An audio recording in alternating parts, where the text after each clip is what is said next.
इसलिए जो गर्ल्स मेरे से पूछती हैं कि मेरा इतना स्कोर है, क्या मेरा सिलेक्शन हो जाएगा, क्या मेरे चांसेस हैं, और किसी लड़कियों के कम मार्क्स भी 150 तक हैं, किसी के 160 किसी के 170 हैं।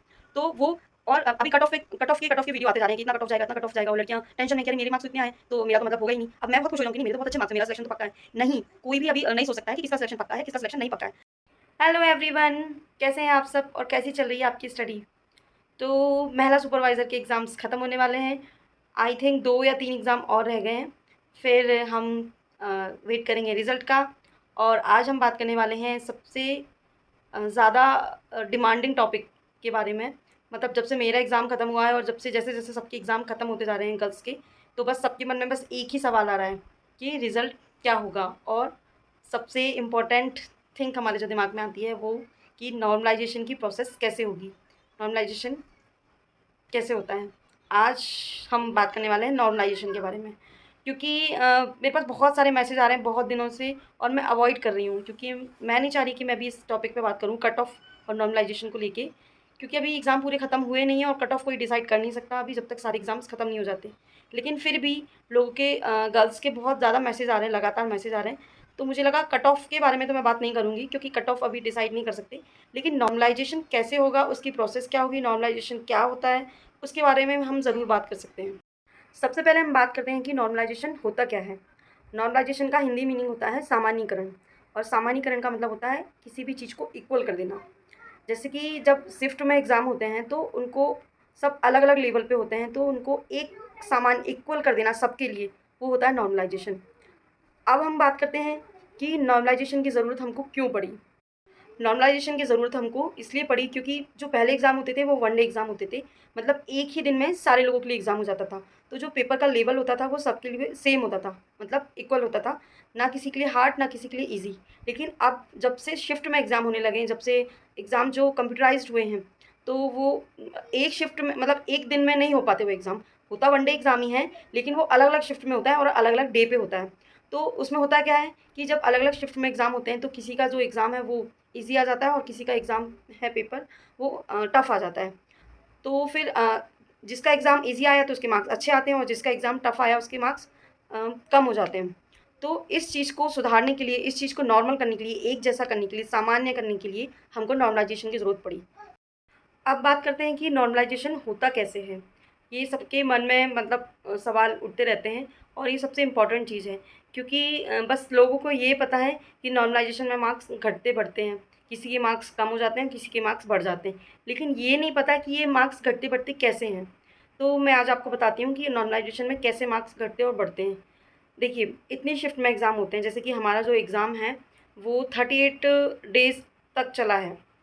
एक 1-2 बीच में छुट्टी होंगी, जैसे जहाँ तक मुझे पता है 38 डेज़ चला है। और फिर इस 1 दिन में 38 डेज़ में 2 शिफ्ट में समझ लीजिए, 38 डेज़ और 1 डे में 2 शिफ्ट, और लगभग 6 लाख के समथिंग लोगों ने फॉर्म फिल किए थे। 5,93,000 मैं मतलब मोटा-मोटा 6 लाख लेके चली हूँ, और जिसमें से कुछ लोग एब्सेंट होते हैं।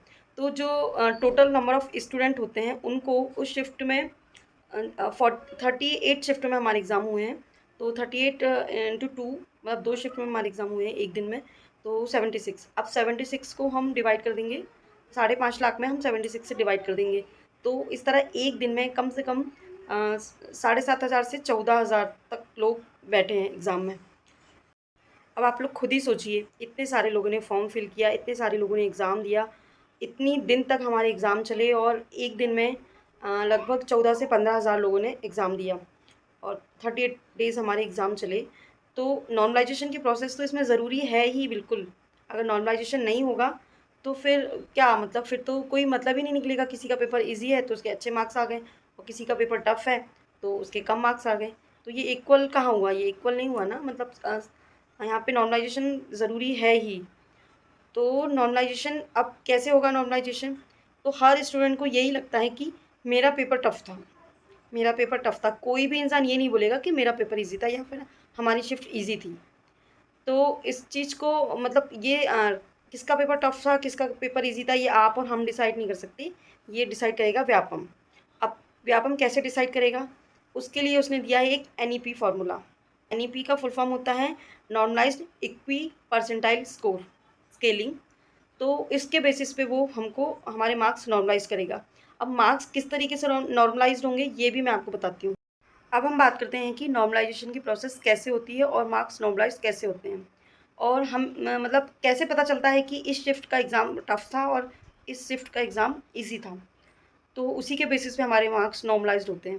तो सबसे पहले तो हम ये देखते हैं कि जिस भी शिफ्ट में किसी का भी एग्ज़ाम था, उसका हाई स्कोरर कौन था, मतलब उसका हाई स्कोर कितना रहा।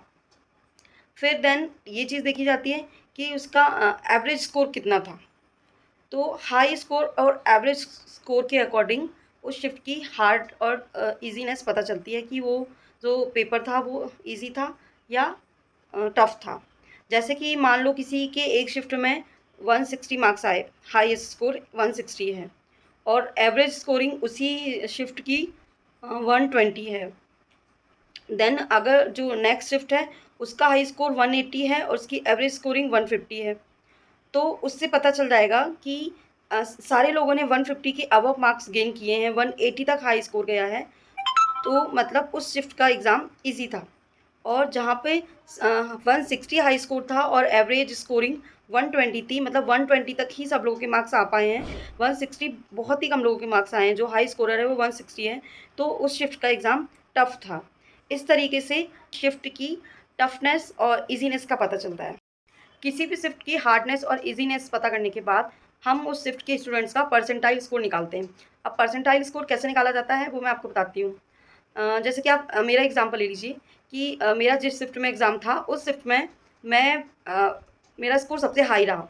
मान लीजिए मेरा स्कोर सबसे हाई रहा और मैंने उस शिफ्ट के लोगों में फर्स्ट रैंक ली। मतलब मेरा उस शिफ्ट के जितने भी स्टूडेंट थे उसमें मेरी फर्स्ट रैंक आई। तो मेरा परसेंटाइल स्कोर क्या निकलेगा, 99.9, क्योंकि एक तो उसमें मैं थी ना, तो 100% नहीं होगा, 99.9% होगा। और उसी शिफ्ट में जो दूसरे लोग हैं, जैसे किसी ने 170, किसी ने 160, किसी ने 165, इस तरीके से मार्क्स गेन किए, तो उनका परसेंटाइल स्कोर निकाला जाएगा। रैंक है उसके अकॉर्डिंग जो भी नंबर ऑफ़ स्टूडेंट हैं उस शिफ्ट के, उस नंबर ऑफ़ स्टूडेंट में से उनकी रैंक माइनस करके divided by number of student करके उनका परसेंटाइल स्कोर निकल जाएगा। 93, किसी का 94, किसी का 95, इस तरीके से जो भी उनकी रैंक है उसके अकॉर्डिंग। मान लो किसी की रैंक 500 है, किसी की रैंक 5th है, किसी की रैंक 10 है, इस तरीके से उनका परसेंटाइल स्कोर निकाला जाएगा। परसेंटाइल स्कोर निकलने के बाद जो मार्क्स नॉर्मलाइज्ड हुए हैं, जो शिफ्ट की हार्डनेस और ईजीनेस से जो मार्क नॉर्मलाइज्ड किए गए हैं कि ये शिफ्ट हार्ड थी और ये शिफ्ट ईजी थी, उसके बाद एक एवरेज मार्किंग करके कि एवरेज मार्क्स इतने थे स्टूडेंट के और हाई स्कोर इतना था। इन शिफ्ट को जब जब एवरेज निकाला जाएगा, जो फार्मूला है एनईपी फार्मूला, उससे ईएसबी की वेबसाइट से जाके देख सकते हैं, उसमें एक फार्मूला डला हुआ है, एनईपी फार्मूला किस तरीके से यूज़ होता है। तो उस एनईपी फार्मूले से एवरेज मार्क्स निकाले जाएंगे कि किस शिफ्ट में कितने मार्क्स बढ़ाने हैं और किस शिफ्ट में कितने मार्क्स कम करने हैं। तो उस हिसाब से हर शिफ्ट का नॉर्मलाइज करने के बाद हर शिफ्ट में जिनकी शिफ्ट ईजी थी उनके मार्क्स कम कर दिए जाएंगे और जिनकी शिफ्ट टफ थी उनके मार्क्स बढ़ा दिए जाएंगे। इस तरह दोनों के मार्क्स इक्वल हो जाएंगे। फिर क्या होगा, जो मार्क्स परसेंटाइल स्कोर में ऐड किए गए हैं, फिर उस जो नए मार्क्स बने हैं स्टूडेंट्स के, उन मार्क्स के ऊपर परसेंटाइल स्कोर निकाला जाएगा। जो परसेंटाइल स्कोर हमारा पहले निकला था शिफ्ट वाइज निकाला था कि इस शिफ्ट में इस बच्चे के इतना परसेंटाइल स्कोर है। अब वो मार्क्स को जब नॉर्मलाइज मार्क्स से ऐड कर दिया जाएगा और उसके बाद ऑल ओवर जो भी शिफ्ट होंगी सबका मार्क्स नॉर्मलाइज करके मार्क्स सबको ऐड कर दिए गए या फिर माइनस कर दिए गए। अब हर एक स्टूडेंट का उस नॉर्मलाइज स्कोर पर परसेंटाइल निकाला जाएगा। इस तरीके से जो हमारी मेरिट लिस्ट बनेगी, अब जिसके भी उस मेरिट लिस्ट में हाई स्कोर होंगे, जिसके भी उस नॉर्मलाइज स्कोर के बाद परसेंटाइल स्कोर अच्छा होगा, तो वो मेरिट लिस्ट में आ जाएगा और उस बच्चे का सिलेक्शन हो जाएगा। इसलिए जो गर्ल्स मेरे से पूछती हैं कि दी मेरा इतना स्कोर है, क्या मेरा सिलेक्शन हो जाएगा, क्या मेरे चांसेस हैं, और किसी लड़कियों के कम मार्क्स भी हैं, 150 तक हैं, किसी के 160 हैं, किसी के 170 हैं, तो वो और अभी कट ऑफ के वीडियो आते जा रहे हैं कि इतना कट ऑफ जाएगा, इतना कट ऑफ जाएगा, और लड़कियां टेंशन में, कह रहे मेरे मार्क्स तो इतने आए हैं तो मेरा तो मतलब होगा ही नहीं। अब मैं बहुत खुश हो जाऊँ कि नहीं मेरे तो बहुत अच्छे मार्क्स हैं, मेरा सिलेक्शन तो पक्का है। नहीं, कोई भी अभी नहीं सोच सकता है कि किसका सिलेक्शन पक्का है, किसका सिलेक्शन नहीं पक्का है, क्योंकि अभी मतलब सिलेक्शन सिर्फ हमारी शिफ्ट से होना होता तो फिर हमको पक्का था कि हमारा सिलेक्शन पक्का है, और जिन लड़कियों के कम मार्क्स आए हैं उनका भी पता था कि नहीं तुम्हारा सिलेक्शन नहीं हो पाएगा, क्योंकि इस वाले शिफ्ट में इतना स्कोर हाई था। मैंने बहुत कोशिश की है आपको अपनी तरीके से समझाने की, अपना एग्जाम्पल देके समझाने की। आई होप आप लोगों को समझ में आया होगा। और रही बात कट ऑफ की, तो अभी कट ऑफ मत करो, अभी कट ऑफ कोई डिसाइड नहीं कर सकता। अभी कुछ शिफ्ट के एग्ज़ाम बाकी हैं, उनको भी हो जाने दीजिए, फिर मैं कट ऑफ पे भी वीडियो लाऊंगी कि कट ऑफ कितना जा सकता है। क्योंकि अभी हम लोग क्या करते हैं, हमारी शिफ्ट के मार्क्स के अकॉर्डिंग ही कट ऑफ डिसाइड कर लेते हैं, और हमारी शिफ्ट के मार्क्स के अकॉर्डिंग ही हम डिसाइड कर लेते हैं कि हमारा सिलेक्शन होगा या नहीं होगा। हम लोग ऑल ओवर नहीं सोचते हैं कि कितनी शिफ्ट में एग्ज़ाम हुए हैं और नॉर्मलाइजेशन किस तरीके से होगा। तो अभी मैं सिर्फ आप लोगों को यही बोलूँगी कि अभी जिन लोगों के मार्क्स कम हैं वो लोग दुखी नहीं हों, और जिनके मार्क्स बहुत अच्छे हैं ज़्यादा खुश नहीं हो, और बिल्कुल एकदम हाथ पे हाथ धर के नहीं बैठ जाएं कि नहीं हमारा सिलेक्शन तो पक्का है और अब हमको कोई काम नहीं करना है और अब हमको कोई पढ़ाई नहीं करनी, कोई एग्ज़ाम नहीं देना। ऐसा नहीं है कि अगर आप ऐसा सोच के बैठोगे तो जब रिज़ल्ट आएगा ना तो आपको बहुत दुख होगा, और आपको ये लगेगा कि हमारे साथ बहुत बुरा हुआ है, हमारे साथ पक्षपात हुआ है और हमारी एक सीट किसी को बेच दी गई है। ऐसे ऐसी सिचुएशन आएंगी, तो आप पहले से ही अपने माइंड को प्रिपेयर करके रखिए कि ऐसा भी हो सकता है, हमारे मार्क्स परसेंटाइल स्कोर में कम भी हो सकते हैं। तो अगर आप ऐसा सोच के बैठेंगे तो आपको मतलब आप मेंटली प्रिपेयर रहेंगे अपने रिजल्ट को लेके। तो नेक्स्ट वीडियो मैं कट ऑफ पे बनाऊंगी, और आपको कितना समझ में आया क्या मैं पूरी तरीके से समझा पाई, आप लोग प्लीज़ कमेंट में ज़रूर बताइएगा। Okay, bye bye.